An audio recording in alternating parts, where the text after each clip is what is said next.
The day I realized I had no identity. Growing up, we all form our beliefs and our identity of ourselves based on what our parents look like or what they say they are or what they believe that they are or what they tell us that we are. If they tell us that we're stupid, if they tell us that we're smart, if they tell us we're intelligent, we usually believe that. And if we have the type of social experience with other children where we are bullied, we believe that we are weak, or if we have the social experience where we have nice friends, or we have people that we like and we look up to, and you find that whenever you adjust yourself to be somebody that they like you to be, they approve of you, so you become what if they perceive you as nice, you tell yourself that you're a nice person. If they acknowledge you when you act more funny or you act more girly or more masculine or whatever thing that you mask yourself to be, if you find that it's very valuable to somebody, you tend to act like you're that person most of the time until you find out who you truly are in your teenage or adolescence or your adulthood.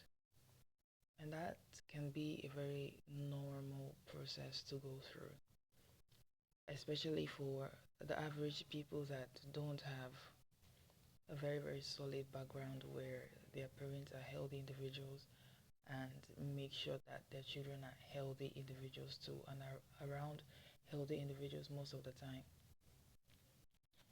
But for me, it was a different case. It was something that was really, really deeply ingrained within me, as that whenever I was around anybody, I would always mirror that person.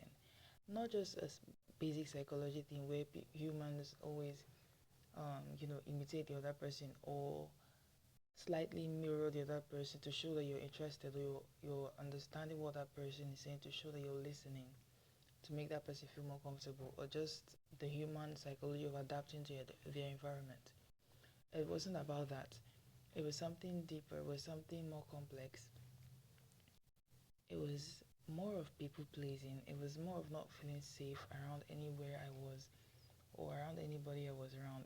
I never felt like anybody really wanted to know me for who I was. I always felt like I had to rush my words if I wanted to be heard, if I wanted that thing I had on mind to be heard by the other person. I had to rush my words.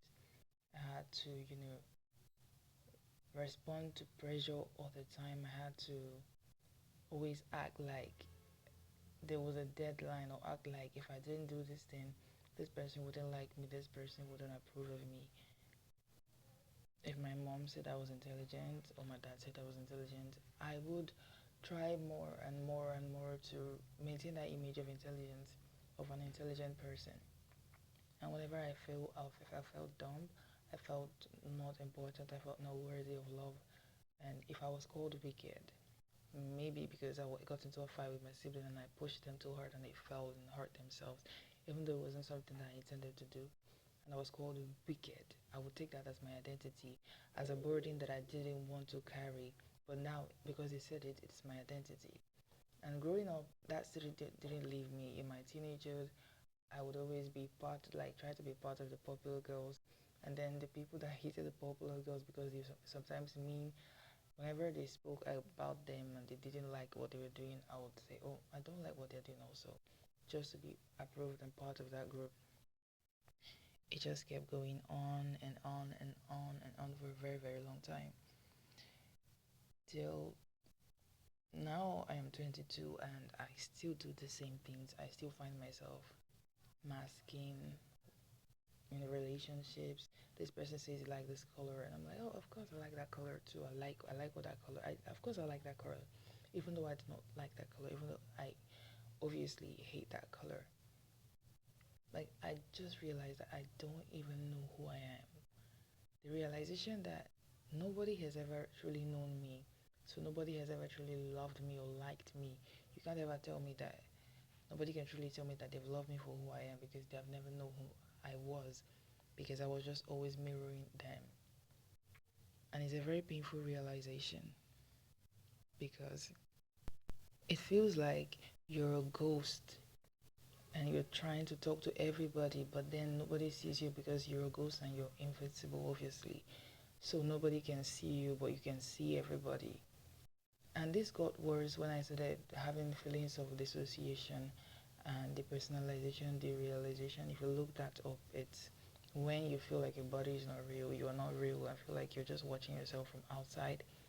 And you feel like the people around you are not real. You feel disconnected from your thoughts, your feelings, and your beliefs. You feel disconnected from everything, and you just feel like you're floating. Sometimes you feel like you don't even exist, which is why, which is, I feel like it is 90% of the reason why I made the horrible, most horrible life decision and choices and kept the most toxic people around me. Because it's because I was numb. I was so numb, and I wasn't even seeing the toxic patterns, even though I know something was wrong because I was going through a lot of hell.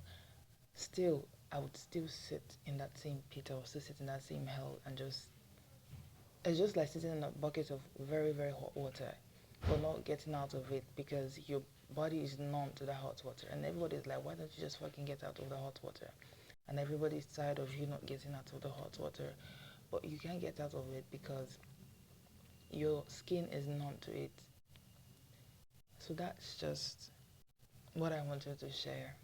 But I'm working on myself and I am doing my best to try to know who I am, try to know myself, and remove what is not me, and being comfortable with people saying no, people rejecting me, people getting angry when I say no, when I say, okay, I do not want this, or when I have my boundaries, and realizing that those people are not for me, and that the fact that they're leaving is a very good thing, and it's something that should have happened a long time ago to keep me out of the turmoil and trouble and pain that I always feel.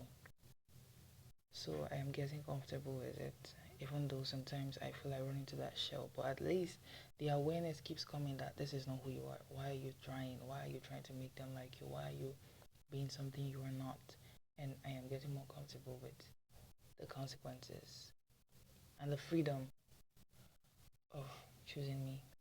And if you can relate to this, I would like you to know that it's actually possible to get out of it and you will not stuck in it forever. And you shouldn't blame yourself each time you find yourself backsliding back into that people pleasing and camouflaging. It's something that you learn. Is like learned helplessness. You can Google or look it up, but you shouldn't blame yourself because that is going to make it harder for you to change. So thank you very much for listening.